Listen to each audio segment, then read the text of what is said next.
King tutuking programa mituringan niyang PG.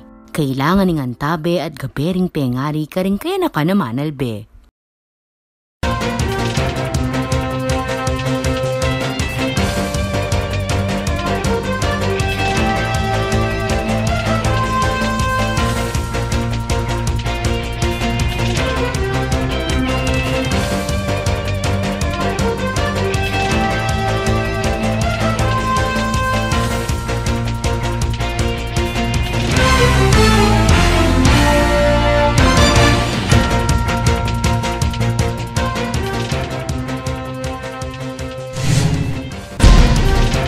Baya pa oras kabalen, kayan tabing mabilog a puwersa ning One Media TV 44 Pampanga, mabiyela ring makapanahon at lokal na istoryang dapat yung abalo, kapamilataning garantisado, kumpleto, ampong balansing informasyon. Oray ni pureng balitang may kalap gening Webis, August 17, 2023. Yaku po Ibeni Ginto, iti in News Force Pampanga. At suna king kustodiya rin kapulisan, ing suspect king pamamaril kang Pampanga Provincial Legal Officer Attorney Jerome Tubig, kay bat ng may aresto niti kapamilataning metong awaran to pares.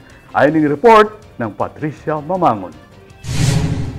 Arestado dereng kapulisan ning Bataan Provincial Police Office ing suspect king pamamaril king Provincial Legal Officer ning Pampanga ay Attorney Jerome Tubig.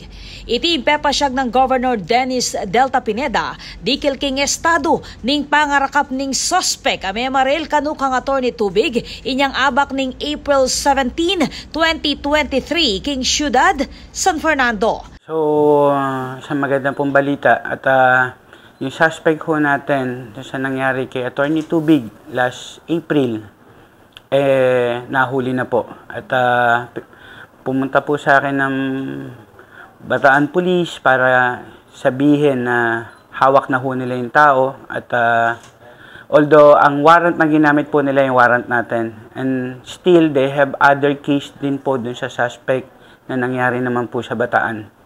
So, right now, ang custody po nasa Bataan pa ngayon dahil may mabigat din pong kaso doon na hinaharap itong suspect natin. Ing suspect, kinilala yang i Angelo Perez i San Andres, apag suspetsyang miyembro ning gun for hire. Mera kaping suspect, kapamilataning meto nga operasyon dareng kapulisan, king Barangay Mountain View, Mariveles, Bataan, inyang Webis, August 10. Keti, inampang dekang Perez ing arrest warrant king kasong frustrated murder king legal officer. Agpang kang Bataan Provincial Police Director Police Colonel Palmer Tria, i Perez mo naman ing main suspect king murder case king meto nga Pakistani national ay Imran Akhtar, amilyari inyang milabas amayo. Akumpis ka king suspect ing baril, granada at apat na pakete ning pagsuspetsyang shabu, amamalagang migit 77,000 pesos. Samantala, salukuyan niya pang magpakayap ngeni Attorney Tubig, abagyang miyapektuan ning panlalawe o eyesight. Ako po, Patricia Mamangon para King News Force, Pampanga. Balitang tutuking balen, susuyo. Yaning bulan ng Agosto, pagselebran niya in Breastfeeding Month, apanin muna ng SM Cares. Kasan metong kareng programa na niti, apin ng SM City Pampanga na free to feed na ating temang Championing Safe Space for Breastfeeding at SM Photo Contest and Exhibit. Ay ng istorya ng Marian Manalo. Kayag na ning selebrasyon king Breastfeeding Month ngayong Agosto, pesi na yan ng SM Cares, kasan metong ng SM City Pampanga, ing Free to Feed campaign, amika temang Championing Safe Spaces for Breastfeeding at SM Photo Contest and Exhibit. Magsilbi lang tumagon, king may sabing exhibit ding inda, nung nuka rin malyari lang magparalang retrato, ang magpa-breastfeed kilob ning mall. And yung malls, napaka-big factor yan na nandun sila and para makontinue yung kanilang breastfeeding journey. So, we are very thankful sa SMC for Malls for supporting breastfeeding. Sa mga mommies na nagpo-plan magkaroon ng babies or sa mga pregnant moms natin, please do consider and prioritize breastfeeding in your birthing plan. Kasi a lot of benefits that would give this to you and to your baby. Pepasyag na naman Dr. Laarni Salas, arugaan training breastfeeding counselor nung nano, in pamiyaliwaning breast milk king formulated milk. Breast milk do have more than 300 components, plus. While ang ating formula milk, it's, sorry po, but it does not compare. It's not even 1/3 or not even 1/8 of the ingredients or the nutrients that our breast milk do have.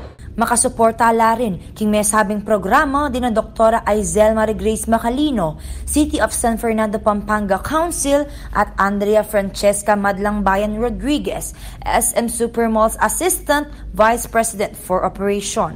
Kayantabe mo naman king may sabing programa, ring City of San Fernando Pampanga Tourism Officer at Breastfeeding Advocate Ching Pangilinan. Samantala, may gumpisaya ing free to feed king SM City Pampanga inyang August 15 at lumuwat hanggang August 21. Iti mo naman ing talwingaldo ning pamagpasang entry. Ganapan ning awarding king may sabing exhibit king daratang nga August 28 king SM North EDSA, Quezon City. Ako po, Marian Manalo para king News Force Pampanga. Balitang tutu, King Balen, susuyo. Para po ka rin kabalen na consumer ng Spilapco, asahan ng mas mababang presyo ng electric rates ngayong Agosto kayag laning balaw sa amibabang generation rate king wholesale electricity spot market. Ay ni-report ng Patricia Mamangon.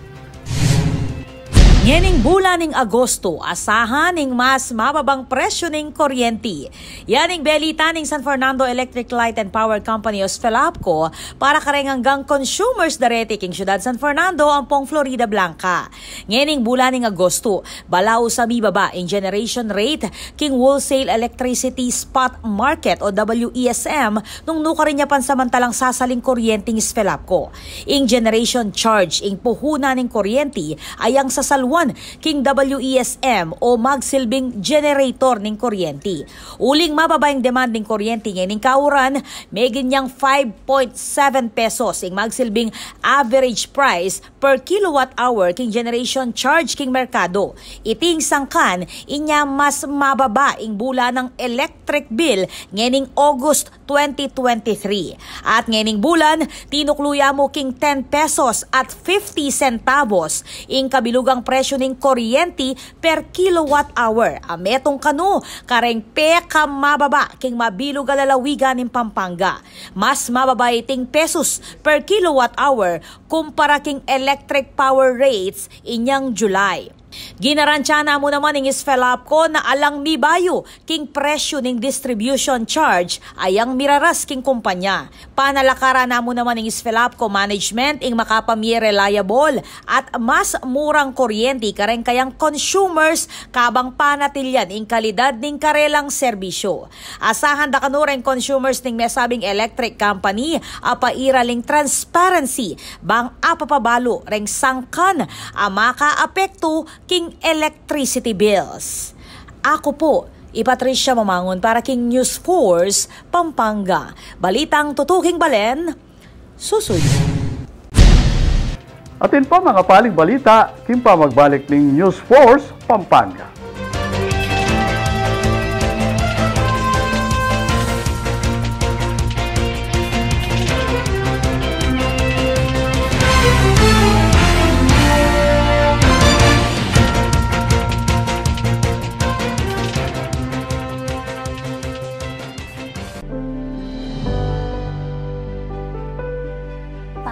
Malapit na po ba tayo? Malapit na tayo, nak. Magagawa po ba yung gusto kong kwarto? Oo naman, anak. Marami tayong space doon. Wow! May mall, oh! May supermarket din pala. Oo nga eh. Nandito na lahat ng kailangan natin. Kumpleto sila dito. May swimming pool din.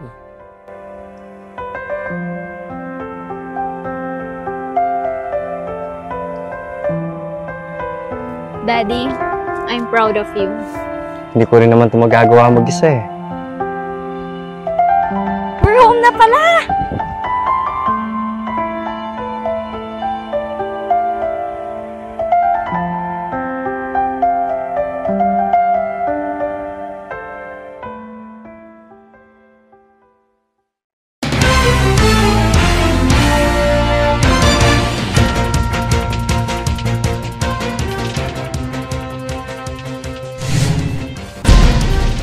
Deni pa rin balitang dapat tamong tutukan.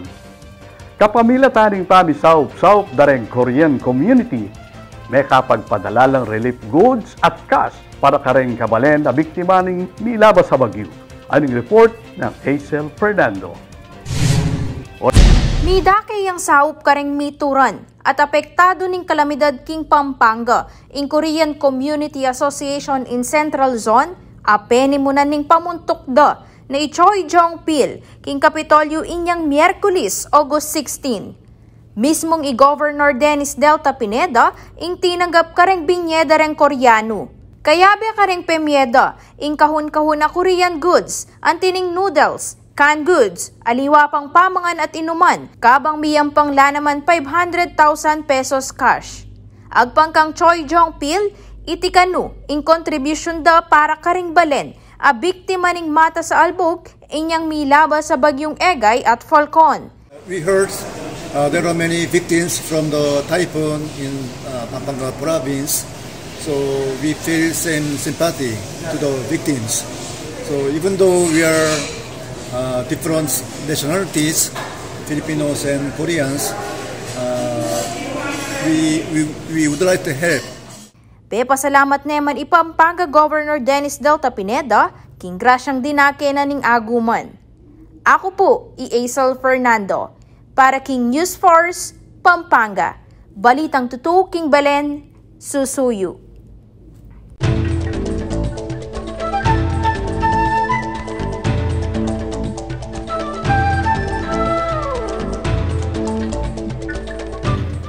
Emo palangining sa lukuyan panahon niya mapaling sabiring diborsyo kabalen. Uli nga niya pang 1732, isyu ne karing pipunpunan tamo in pamikawani. Bistamat kasing metikuloso at kadakal dokumento ing pamagpakasal inyang ninunang panahon. Uso na mo rin pala kanita ing diborsyo.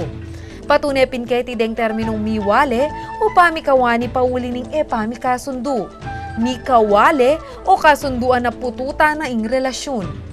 Iba't ladeti king amanong kawani ang mga baldugang to separate o pamikalawot. Kabang wani naman ing absence o kawalan. Ning mikawani lareng misawa, laganas dang sabyan ing dulang ang mga intulirang king amano tamo na pamanintun ginto. Pero para kareng misawa, iting pamanintun lugod ang pong saya. Bulandal naman ning awis king asawang babayi, ning iya ing meki pagkawani king lalaki. Agyang gagambulan tala king trivia kultura ding amano tamong pakasalikot. Importante pa mo rin na ela magamit deti bang tukuyan king pangasira ning sakramento ning kasal.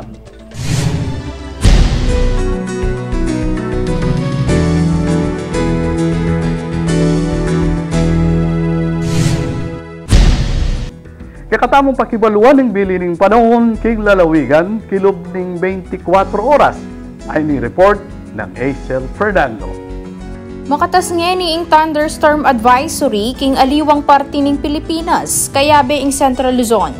Makaranas naman mapali at maula pa panahon ngeni ngaldo, kabang balaos pamuri ning pamanuran king aliwang lugal pauli ning hanging habagat. Malati mo naman ing tsansa na ating mamuu at lungubabagyo king Philippine Area of Responsibility o PAR karing tutuki pangaldo.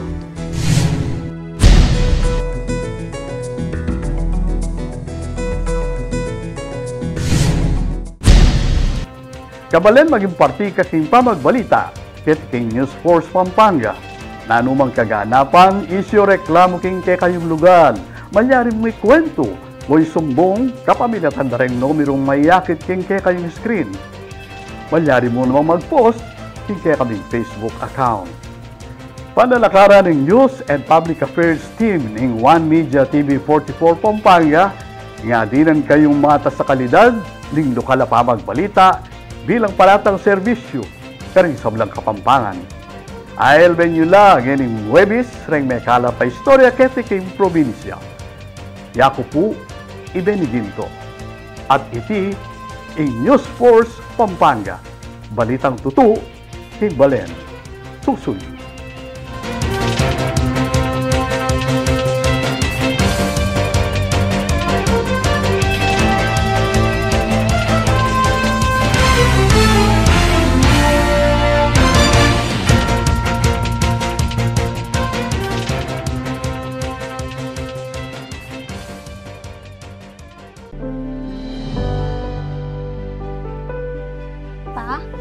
Malapit na po ba tayo? Malapit na tayo, nak. Magagawa po ba yung gusto kong kwarto? Oo naman, anak. Marami tayong space doon. Wow! May mall, oh! May supermarket din pala. Oo nga eh. Nandito na lahat ng kailangan natin. Kumpleto sila dito. May swimming pool din.